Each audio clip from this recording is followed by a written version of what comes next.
Hello everyone, welcome back to our channel. आज मैं आपके लिए लाई हूँ 10th क्लास हिस्ट्री का chapter second, nationalism in India के important questions examination point of view के अकॉर्डिंग। ठीक है, अगर आप हमारे चैनल पर नहीं हैं तो प्लीज़ चैनल को सब्सक्राइब कर दें। आज का हमारा क्वेश्चन है कि डिफरेंट जो सोशल ग्रुप्स थे उन्होंने नॉन कॉपरेशन के आइडियो को कैसे लिया, यानी कि हर ग्रुप की अपनी कुछ आकांक्षाएं थी, कुछ एक्सपेक्टेशंस थी नॉन कॉपरेशन मूवमेंट से, तो वो एक्सपेक्टेशन की बात करते हैं। ठीक है, एक्सप्लेन करें एग्जाम्पल्स के साथ। अब जितने भी सोशल ग्रुप्स थे उन्होंने नॉन कॉपरेशन मूवमेंट में सहयोग दिया, यानी कि पार्टिसिपेट किया। ठीक है, अब उनकी कुछ अपनी ही ओवन क्या थी, स्पेसिफिक एस्पायरेशंस थे। एस्पायरेशंस क्या होती हैं, उम्मीदें। ठीक है, पहला मेन मोटिव तो था स्वराज, लेकिन उसके साथ ही उन लोगों के दिल में कुछ उम्मीदें थी इस नॉन कॉपरेशन मूवमेंट को लेकर। ठीक है, अब थाउजेंड ऑफ स्टूडेंट्स जो थे उन्होंने क्या कर दिया, गवर्नमेंट कंट्रोल जो स्कूल थे वहाँ से क्या कर दिया, लीव कर दिया, उन स्कूलों को छोड़ दिया। हेडमास्टर और टीचर जो थे उन्होंने रिजाइन कर दिया, स्कूलों को छोड़ दिया। और लायर्स जो थे उन्होंने अपनी लीगल प्रैक्टिसेस को छोड़ दिया। काउंसिल इलेक्शन को बाइकआउट किया गया काफ़ी ज़्यादा क्षेत्रों में। ठीक है, अब मूवमेंट कंट्री साइड में कैसे स्प्रेड हुआ उसकी बात कर लेते हैं। जैसे कि अवध के जो किसान थे उनको किसने, अवध में जो किसान थे उस मूवमेंट को किसने लीड किया, बाबा रामचंद्र, जो कि तालुकदार और लैंडलॉर्ड के खिलाफ थे। क्यों?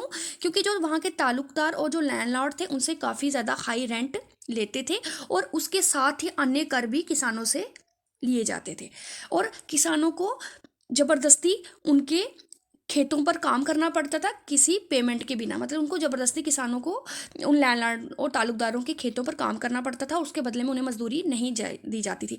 और जो किसान थे उनका समय कार्यकाल को लेकर भी कोई सिक्योरिटी नहीं होती थी, जब चाहे वो उनको निकाल देते थे, ताकि बाद में कोई भी उन पट्टी जो एक खेत की पट्टी उनको दी जाती थी किसानों को खेती करने के लिए, ताकि वो उन पर अपना राइट अधिकार ना जमा ले, इसलिए उनको किसी भी टाइम निकाल दिया जाता था, कोई भी एक कार्यकाल सुनिश्चित नहीं किया जाता था। ठीक है, उसके बाद अब किसानों की क्या डिमांड थी, वो जो किसान थे उनकी डिमांड थी कि पहला नंबर जो रेवेन्यू है यानी कि जो कर है उसमें कमी की जाए, और एवोल्यूशन ऑफ बैगर हो यानी कि उनको मजदूरी के बदले पैसे दिया जाए, और जो लैंडलॉर्ड हैं जो उनको बहुत ज़्यादा दबा के रखते हैं उनका भी बाइकआउट किया जाए। तो ये अवध के जो किसान थे, अवध के किसानों की जो मूवमेंट थी लीड की थी बाबा रामचंद्र ने। ठीक है, और ये बेसिक उनकी एस्पायरेशंस थी इस मूवमेंट को लेकर। ठीक है, अब बात कर लेते हैं।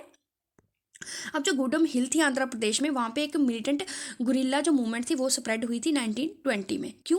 क्योंकि वहाँ पे क्या था कि जो अंग्रेज़ थे, जो कॉलोनियल गवर्नमेंट थी, जो ब्रिटिश सरकार थी, वो वहाँ के लोगों को जंगलों में नहीं जाने देती थी, ना ही उनको उनके पशु वहाँ पे चराने देती थी, और ना ही उनको वहाँ से लकड़ी इकट्ठा करने देती थी ताकि वो अपना खाना वगैरह बना सके, और ना ही उनको वहाँ से फ्रूट लेने दिया जाता था।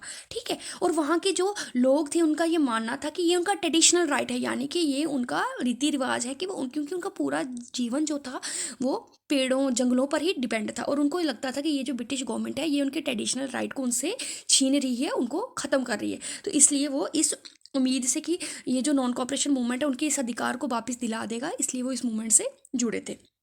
अब असम के जो वर्कर्स थे उनके बारे में बात कर लेते हैं। ठीक है, अब जो असम के वर्कर्स थे उनके लिए फ्रीडम का मतलब क्या था, right to move freely in and out of the confined space in which they were closed. अब क्या था, अंग्रेज जो थे वो किसानों को एक किस्म का बंधक किसान के रूप में उनको वहाँ पे टी गार्डन्स जो होते थे उनको काम करने देते थे।